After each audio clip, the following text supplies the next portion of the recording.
I'll recognize myself for 4 minutes for an opening statement. Welcome, Chairman Powell. Thank you for being with us today. For the last 4 years, inflation has crushed Americans. Today, it takes $1.21 to purchase what just cost $1 in January of 2021, as measured by the Consumer Price Index.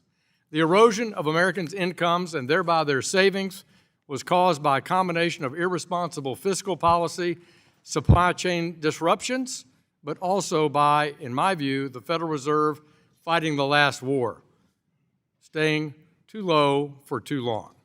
Chairman Powell, you and I have discussed that previous hearings of the Fed, like many others, assumed that the pre-pandemic era of low inflation and low interest rates would continue. This belief was one of the reasons the Fed changed its monetary policy framework in August 2020, only 7 months before inflation began its 4-decade steep march upward in March of 2021. In hindsight, the adoption of the so-called flexible average inflation targeting appears ill-timed and ill-fitted for a post-pandemic world. As the Fed undertakes a review of its monetary policy framework, you must account for the lessons of the last 4 years and think about what's ahead over the horizon, not what has been. The Fed has made progress on inflation, but as the last mile seems the hardest. As Bank of America economist Stephen Juneau said yesterday, inflation is stuck above target with risks to the upside. In August 2022, with inflation raging, you gave a speech that echoed some of your predecessors as chair.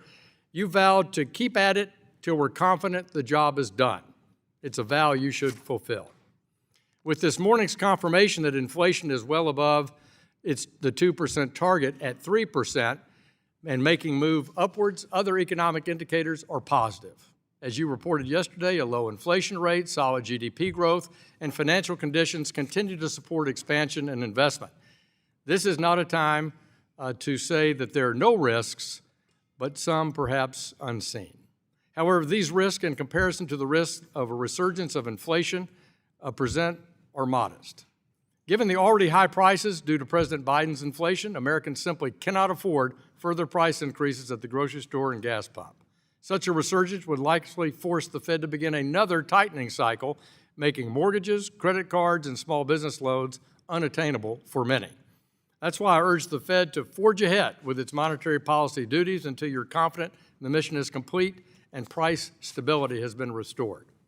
The fact is, over the past decade, we've witnessed too many distracting additional mandates, diluting the Fed's core mission of price stability. This is the reason we formed the Task Force on Monetary Policy, Treasury Market Resilience, and Economic Prosperity that will be led by Chair Frank Lucas. The task force purpose is to ensure that the monetary policy actions of the Fed are put under a magnifying glass and prioritized for this committee. And I look forward to our first hearing of the task force. I now want to turn to some of the other Fed responsibilities: bank regulation and supervision. The Fed was created by Congress to be an independent agency. The intent is to insulate the Federal Reserve's monetary policy from political influence. Unfortunately, in the last 2.5 years of the Biden administration, the Fed took on serious liberties with its independence in the areas of supervision. In law, Federal Vice Chair for Supervision is to develop policy recommendations that then are been brought to the Board of Governors for consideration. In my estimation, over the years, you and the Board have been too deferential to the statutory Vice Chairman for Supervision. Vice Chair Barr turned the Basel III endgame rulemaking into a partisan attempt to propose a massive hike on capital on American banks, making them less competitive.